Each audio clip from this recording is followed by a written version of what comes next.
Hello, it's Matt and welcome to Collaboration Coach. In this video, we're going to look at live events in Microsoft Teams and how to manage a Q&A. After joining the live event, the audience sees the live event Q&A window on the right-hand side. And if it isn't there, you can bring it up or take it down by using this icon here. So you just click on to remove it and click back on to add it. And within the live event Q&A, you as the audience member can ask a question and then the moderators will answer the question.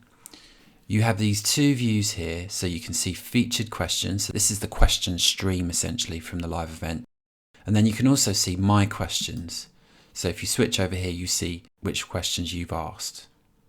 So when you post a question, you just need to hit ask a question and then you type your question into the field.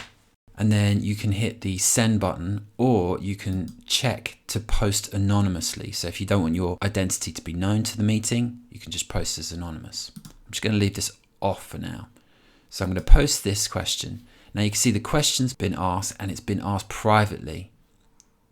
So all questions are private until they've been published by the moderator. So this gives you a chance to ask a question in private and get an answer from the moderator without anybody seeing it. And when we switch to the moderator's view in a minute, I'll show you how they would do that. Now I've switched to a moderator view. The moderator can see that there's been a new question asked by the red icon on the Q&A icon button. So if I press that, it will bring up the Q&A window on the right hand side, and I can see that there's been some new and published questions. So the published questions are the ones that are available for everybody to see. And you can see there's a question here with an answer. And I can also show the new questions. So these are the ones that aren't published yet. So I've got this one called, when does this meeting finish? Now, if I don't want to publish it, I can just dismiss it. So if it's inappropriate or contains language that you don't want to share, you can just dismiss it to remove it here.